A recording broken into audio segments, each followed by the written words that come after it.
আসসালামু আলাইকুম ভাইয়া, কেমন আছেন? জি, কেমন আছেন? আমি হাসিনা।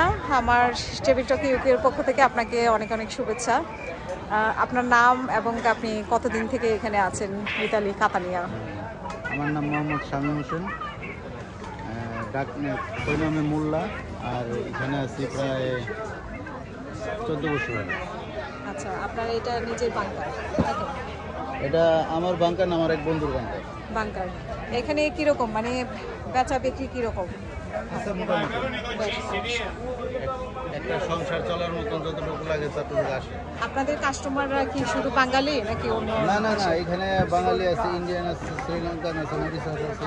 মানে ইতালিয়ানরাও তো পছন্দ ইতালিয়ানও করে, আছে। ইতালিয়ানরাও পছন্দ করে, এই যে বাঙালি খাবার টাবার পছন্দ করে। এখানে আবার সেনেগাল বা আফ্রিকা কিছু লোকজন আছে।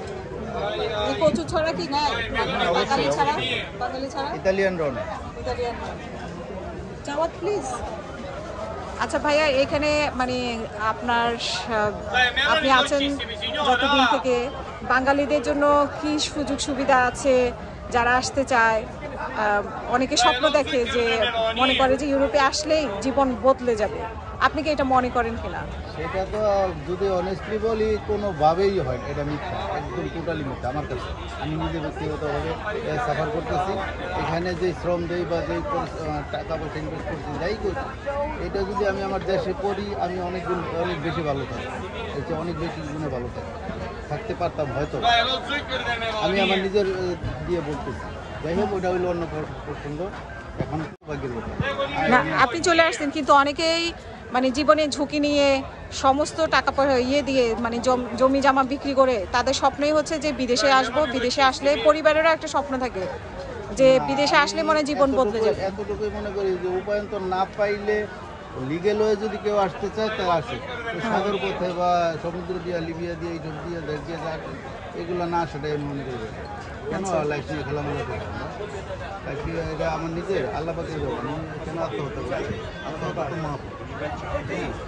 কিন্তু তারা তো জানে না, তাদের তো দালাল বলে যে জানে না বললে এটা মিথ্যা কথা হবে। আমরা যারা এখানে আছি, তারা একটা লোকের সাথে কথা বলে প্রথম আমরা এই প্রসঙ্গটাই বলি যে তোমরা যদি আসতে চাও তাহলে বৈধভাবে আসো। আমি ব্যক্তিগতভাবে ওইভাবে তোমরা কোনোভাবেই আইসো, যদি কেউ মাগ নাও বলে তাও আইসো।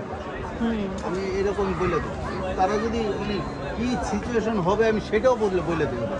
সেটা বলে দেন যে আপনাদের পরিস্থিতি এরকম, কেউ কি বিপদে পড়ছে এরকম করে আসে। আসতেছে, কি সিচুয়েশনটা ওইখানে হয়, ওই পারে হয়, এবং সাগরের মাঝখানে কি হয়, আমি সবই বলি। কারণ আমি ওই যে ছিল, একটু বলেন আপনি কি হয় সাগরের মাঝখানে। এগুলো তো অনেক প্রসঙ্গ, লং হিস্ট্রি। মানে জীবনের ঝুঁকি, মোট কথা আসতে পারবে কিনা তার কোনো নিশ্চয়তা নেই। এক কথায় বলতে হবে, আমি মৃত্যুবরণ করে নিলাম নিজেকে নিয়ে। আমি যদি ওই পারে চলে যাই, আলহামদুলিল্লাহ বাইচা গেলাম। আর যদি মরে যেতে শেষ আমার লাইফ, এইটুকু মাইনা তারপর আপনাকে ওই রাস্তায় আসতে হবে। আচ্ছা, এই প্রবাসীদের পক্ষ থেকে আপনার মানে গভর্নমেন্টের কাছে কি চাওয়ার আছে? আমাদের গভর্নমেন্ট আমাদের কাছে যথেষ্ট দিক আছে প্রতি বছর।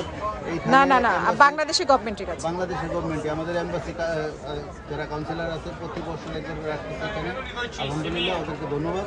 আমাদের আর কিছু বলার নেই। আর বাংলাদেশে এয়ারপোর্টের মানে সিস্টেম পাইতেছে।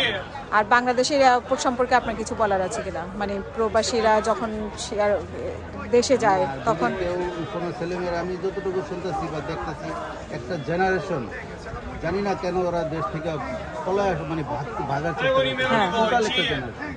কেন আমি জানি না। আমি বলবো তোমরা এইসব দেশে বা বিদেশে আসো, লিগেল হয়ে আসো, বৈধভাবে আসো, চাকরি বাকরি কাজ কাজ নিয়ে আসো, বৈধভাবে থাকো। এটা কোনো লাইফ হতে পারে যারা অবৈধভাবে। অনেক ধন্যবাদ ভাইয়া আপনাকে আমাদের